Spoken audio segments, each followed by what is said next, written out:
بسم اللہ الرحمن الرحیم۔ ایک بار پھر ہم آپ کا استقبال کرتے ہیں۔ پروگرام کیجئے سوال آپ دیکھ رہے ہیں، سوالوں کے جواب ہم دیتے آ رہے ہیں۔ بریک سے پہلے ہم نے دیے، کچھ سوال رہ گئے، ان کے جواب دے دیں گے، اور جواب مکمل ہو جانے پر پھر سے ہم آپ کی خدمت میں ہوں گے۔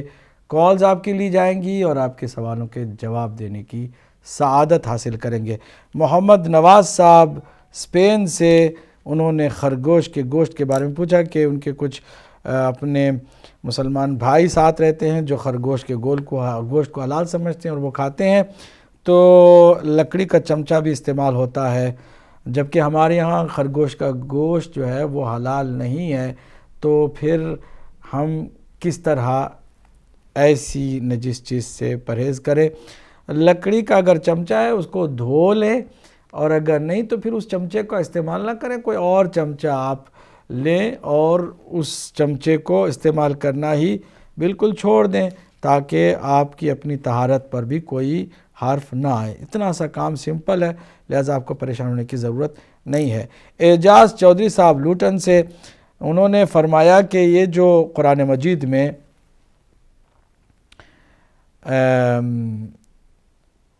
آیتیں آئی ہیں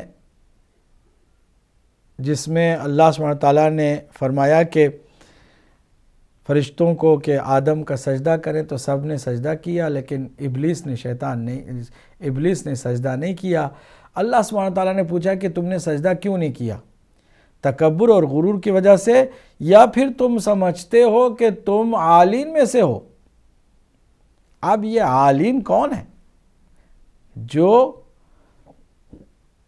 عالین سے مراد جو بہت بڑی ہستیاں ہیں، جو آدم سے بھی افضل ہیں، فرشتوں سے بھی افضل ہیں، اور فرشتوں کو حکم تھا سجدے کا تو ان کے لیے حکم نہیں تھا، تبھی تو ایک ایگزمپشن کی طرف اللہ نے اشارہ کیا ہے کہ تم جو سجدہ نہیں کرتے ہو ابلیس، یہ بتاؤ کہ فرشتوں نے کر لیا تم نے نہیں کیا، کیا تم بھی ان بزرگ ہستیوں کی طرح سے ہو کہ جن کے اوپر کوئی سجدہ کرنے کا حکم نہیں تھا؟ تو وہ ہستیاں کون ہیں کہ جو عالین میں سے ہیں اور جن پر سجدہ کرنے کا حکم بھی نہیں تھا، اور وہ ملائکہ سے بھی افضل ہیں، آدم سے بھی افضل ہیں؟ وہ کون ہستیاں ہیں؟ سوال ہے، جواب مفسرین نے دینے کی کوشش کی ہے۔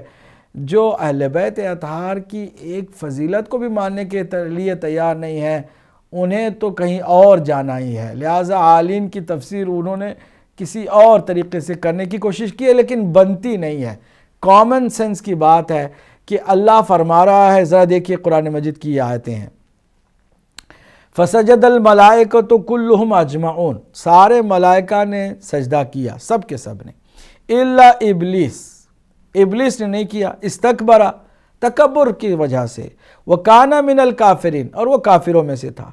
قال، پروردگار نے فرمایا، یا ابلیس ما منعک ان تسجد لما خلقت بیدی، بتا کہ تو نے کس چیز کی وجہ سے سجدہ نہیں کیا، کس بات نے تمہیں منع کیا کہ تم سجدہ کرو اس مخلوق سے کہ جس کو میں نے اپنے ہاتھوں سے بنایا، یعنی حضرت آدم۔ استکبرتا ام کنت من العالین، یہ مستکبر بن گئے، خود ہی تم تکبر کا شکار ہو گئے، یا پھر تم عالین میں سے اپنے آپ کو سمجھنے لگے ہو؟ یہ عالین کون ہے؟ اب آپ خود بتائیں نا۔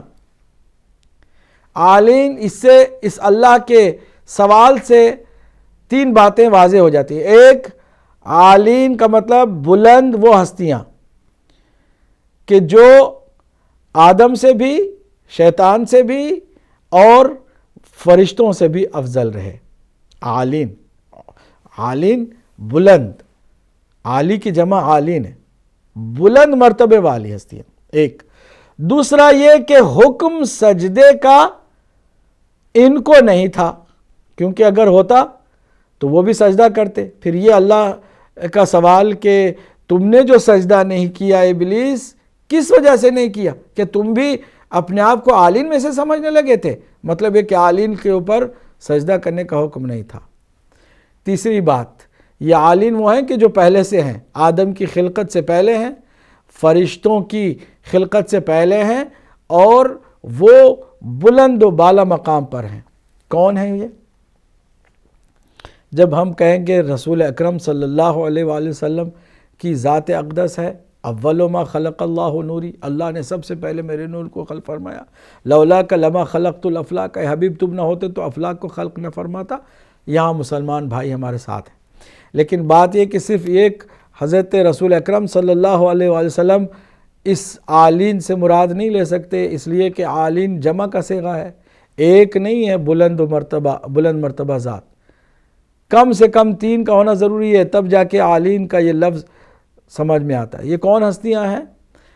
اگر آپ پڑھتے چلے جائیں، قرآن کی دیگر آیتوں کا سہارا لیتے چلے جائیں تو آپ کو حقیقت واضح ہو جائے گی۔ ہم اگر قرآن ہی پر اکتفا کریں تو بھی ہمیں سمجھ میں آ جائے گا کہ رسول اللہ کے ساتھ کچھ ایسی نورانی ہستیاں بھی ہیں کہ جو رسول اللہ ہی کے ساتھ ہیں اور وہ بھی عالین میں سے ہیں، افضل ہیں۔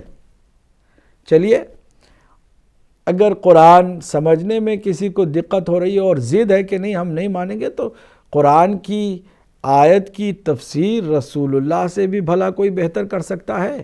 حضور اکرم صلی اللہ علیہ وآلہ وسلم نے کیا تفسیر فرمائی ہے اس کی؟ احادیث میں اس کی تفسیر آ گئی ہے۔ اتفاق سے صحابہ کرام نے بالکل اسی طرح کا سوال کیا جس طرح کا سوال اعجاز چودھری صاحب نے اس وقت کیا کہ یا رسول اللہ یہ ام کنت من العالین میں عالین سے مراد کون ہے؟ تو حضور صلی اللہ علیہ وآلہ وسلم نے جو جواب دیا، یہ مسند احمد میں بھی ہے، دیگر کتابوں میں بھی ہے، ہمارے ہاں تو مسلم ہے۔ اس کی تفسیر میں حضور نے جو فرمایا وہ یہ تھا۔ میں آپ کی خدمت میں من نوان حدیث پڑھ کے سناتا ہوں تاکہ آپ کی تسلی میں اضافہ ہو جائے۔ عن ابی سعید الخدری رضی اللہ تعالیٰ عنہ، ابو سعید خدری رضی اللہ تعالیٰ عنہ، قال كنا جلوسا مع رسول اللہ صلی اللہ علیہ وآلہ وسلم، ہم حضور کے ساتھ بیٹھے ہوئے تھے۔ اس کے بعد اذ اقبل الیہ رجل، پھر دیکھا کہ ایک آدمی حضور کی خدمت میں حاضر ہوا، فقال، پھر اس نے گفتگو کرنا شروع کیا، اس نے کہا یا رسول اللہ اخبرنی عن قول اللہ عز وجل لابلیس استکبرت ام کنت من العالین۔ یہ جو اللہ سبحانہ وتعالیٰ نے ابلیس سے سوال کیا ہے کہ تو نے کیوں نہیں سجدہ کیا، کیا تم خود مستکبر تھے، تکبر کرنے والے، یا پھر تم اپنے آپ کو عالین میں سے سمجھنے لگے تھے؟ اس میں فمن ہم یا رسول اللہ الذین ہم اعلی من الملائکہ، دیکھیں سوال سے ہی جو پوچھنے والا آیا حضور کی خدمت میں وہ پہلے ہی جو مفہوم سمجھتا ہے وہ یہ کہ یہ کون ہیں عالین کہ جو ملائکہ سے بھی بلند و بالا مرتبہ رکھتے ہیں، یہ کون ہیں کہ جن کے اوپر سجدے کا حکم اللہ نے نہیں لگایا تھا؟ فقال رسول اللہ صلی اللہ علیہ وآلہ وسلم، حضور نے فرمایا کہ جانتے ہو وہ کون ہستیاں ہیں عالین کہ جو ملائکہ سے بھی افضل ہیں؟ انا، میں، وعلی، اور مولا علی علیہ السلام، وفاطمہ سلام اللہ علیہا، والحسن والحسین، اور یہ جو سیدہ شباب اہل الجنہ، یہ سارے کے سارے سردار ہیں، یہ سارے کے سارے آقا ہیں، یہ سارے کے سارے ملائکہ کے مخدوم ہیں، ملائکہ ان کی خدمت میں۔ کننا فی سرادق العرش نسبح اللہ وتسبح الملائکۃ بتسبیحنا، ہم عرش کی اعلیٰ ترین منزل پر تھے، ہم اللہ کی تسبیح کرتے تھے تو ہم سے سیکھ کر ملائکہ اللہ کی تسبیح کرتے رہے۔ قبل ان یخلق اللہ عز وجل آدم کی خلقت سے بھی بہت پہلے، کتنا پہلے؟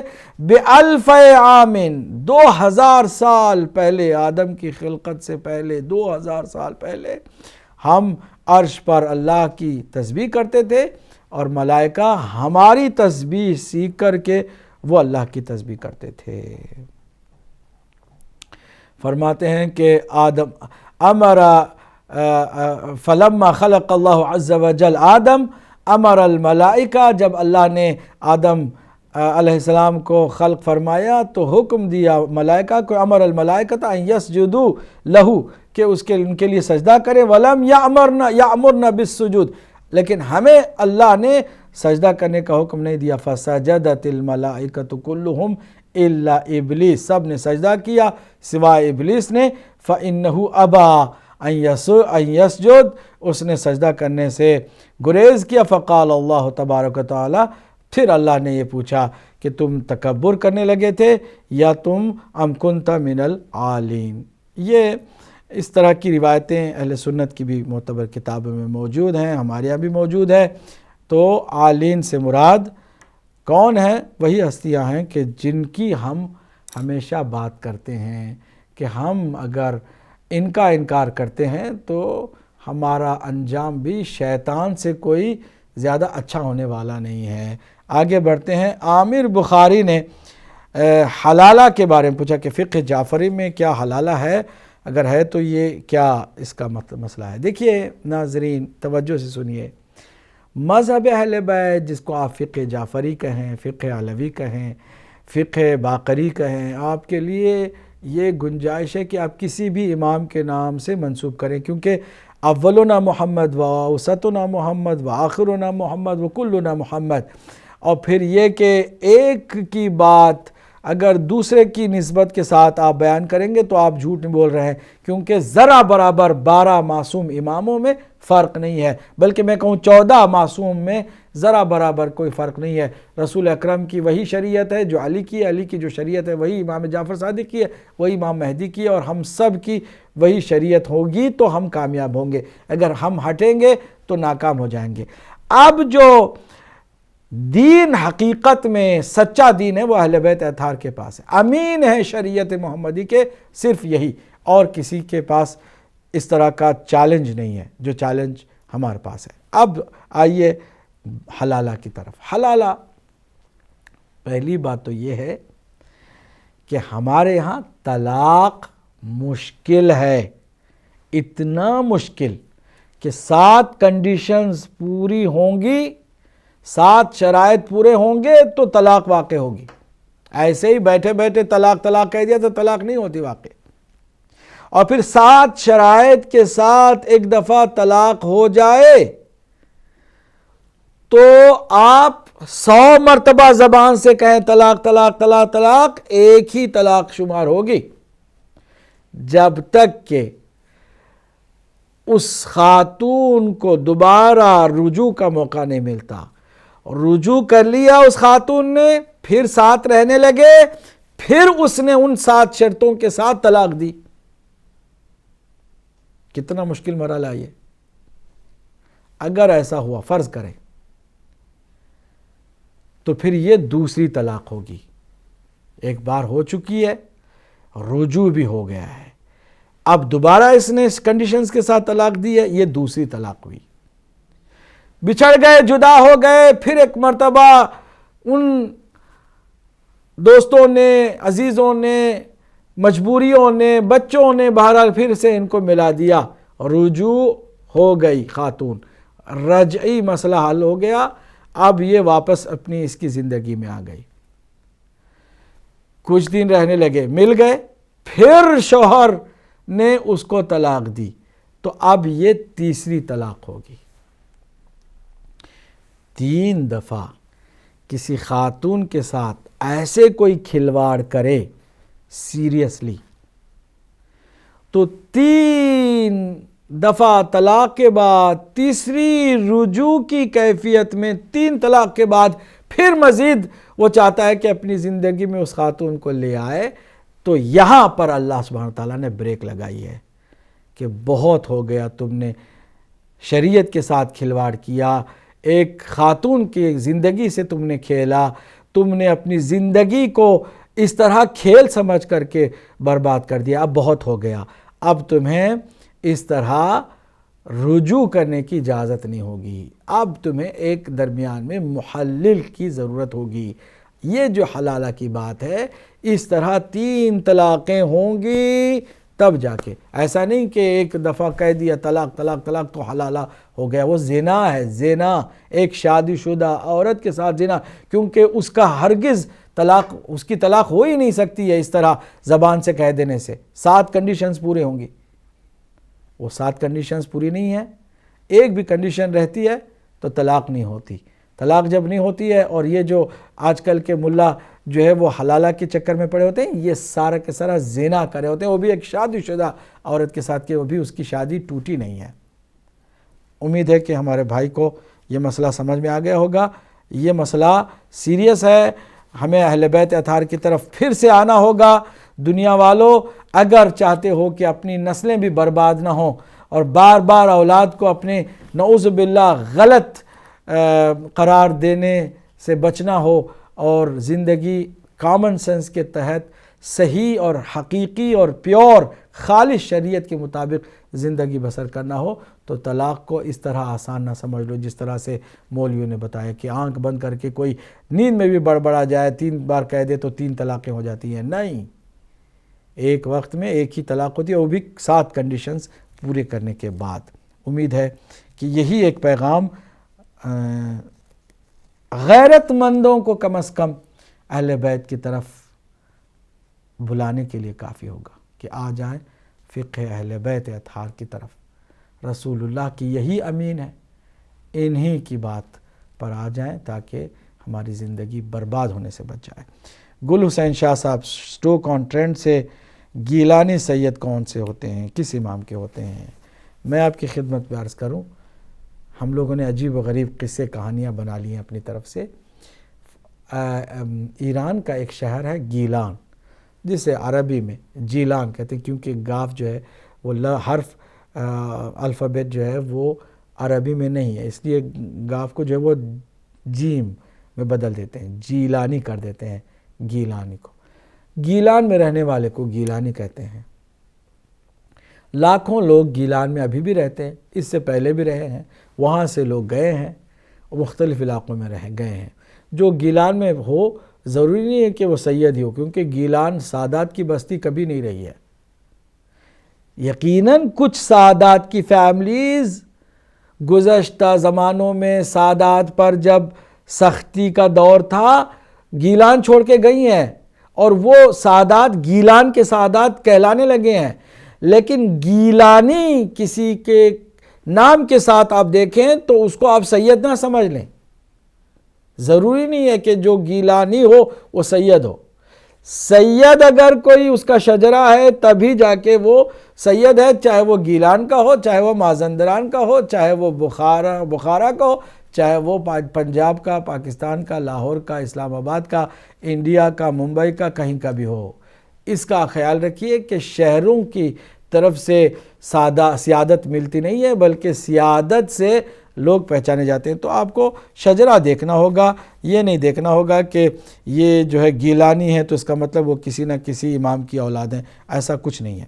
مختار صاحب لندن سے ایک فقہی سوال پوچھا ہے کہ پیشاب کنٹرول نہیں ہوتا ہے تو نماز بھی پڑھنا چاہتے ہیں، نماز کیسے پڑھیں؟ دیکھیے، آپ کے لیے مشکل ہے تو شریعت نے بھی آپ کو سختی میں نہیں ڈالا ہے۔ آپ کے لیے یہ ہے کہ ہر نماز 5 وقت کی نماز ہے، ہر نماز سے پہلے آپ لباس چینج کریں، وضو کریں، نماز جلدی جلدی پڑھ لیں۔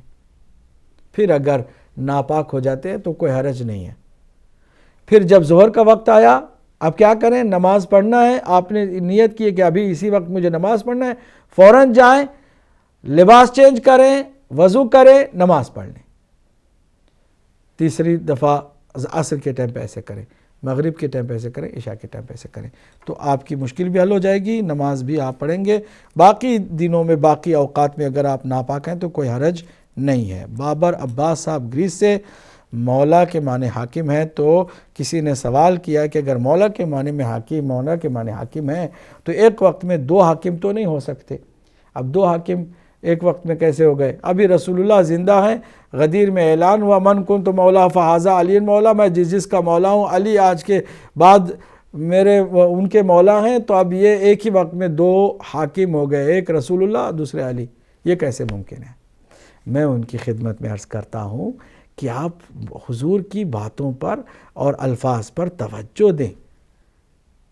مولا ہے میرے بعد، من بعدی و بعدی، میرے بعد ہر جگہ پر آیا ہے۔ یا علی انت منی بمنزلت ہارون من موسیٰ، علی تمہاری مثال میرے ساتھ ویسے ہی جیسے ہارون کی موسیٰ کے ساتھ ہے۔ الا لا نبوت بعدی، میرے بعد کوئی نبوت نہیں، فرق یہ ہے میرے بعد۔ یا علی انت ولی المؤمنین فی الدنیا والآخرہ من بعدی، میرے بعد تم مومنین و مومنہ کے ولی ہو، سرپرست ہو، حاکم ہو، میرے بعد میرے بعد میرے بعد، انت خلیفتی من بعدی، تم میرے خلیفہ ہو میرے بعد۔ یہ میرے بعدی کو سامنے رکھیں، فزیکلی موجود ہیں لیکن ان کی حکومت جو اللہ کی جانب سے ملی ہے، وہ ولایت جو اللہ کی جانب سے ملی ہے، وہ پریکٹیکلی اس وقت امپلیمنٹ ہوگی جب ایک حاکم دنیا سے پردہ فرما لے گا تو دوسرا حاکم آ جائے گا۔ امام حسن ہے، امام حسین ہے، دونوں موجود ہیں لیکن دونوں امام ہیں، ایک امام کی ایکٹیویشن ہے، ایک امام اس وقت ایک ہی ہیں، امام حسن مجتبی، نماز پڑھیں گے امام حسین بھی امام حسن کے پیچھے، لیکن جب امام حسن مجتبی کی شہادت ہوتی ہے تو اسی لمحہ امام حسین کی امامت اور حکومت اور ولایت شروع ہو جاتی ہے۔ فزیکلی ساتھ ہونے میں کوئی حرج نہیں ہے، لیکن حکومت کا جو حق ہے ہر امام کے زمانے میں اس کا اپنا جو ہے امام وہی ہوتا ہے، اور بعد والا جو امام ہے وہ امام زین العابدین پیدا ہو چکے ہوتے ہیں، بڑے بھی ہوتے ہیں، جبکہ امام حسین علیہ السلام ابھی زندہ ہیں، تو جب تک امام حسین ہے امام حسین کی امامت چلے گی، ولایت ان کی چلے گی، حکومت ان کی چلے گی، تصرف کا حق صرف ان کو حاصل ہے، حتیٰ امام زین العابدین پر بھی حاصل ہے، پھر اس کے بعد امام زین العابدین کو۔ اسی طرح یہ سلسلہ چلتا ہے، لہٰذا اس میں کوئی پیچیدہ مسئلہ نہیں ہے کہ کوئی ہمیں اس میں مغالطہ کر کے پریشان کرے۔ اللہ کے فضل و کرم سے جو بات ہم کرتے ہیں قرآن اور سنت کے ساتھ ساتھ کامن سنس کے بھی عین مطابق ہے، کامن سنس کے خلاف کوئی بات ہم نہیں کرتے ہیں۔ ہمارے سوالوں کے جواب مکمل ہو گئے ہیں، اب ایک مختصر وقفے کی طرف جاتے ہیں، اس کے بعد پھر ہم آپ سے سوال لیں گے اور ہم آپ کی خدمت میں جواب کے لیے بھی موجود ہوں گے انشاءاللہ المستعان۔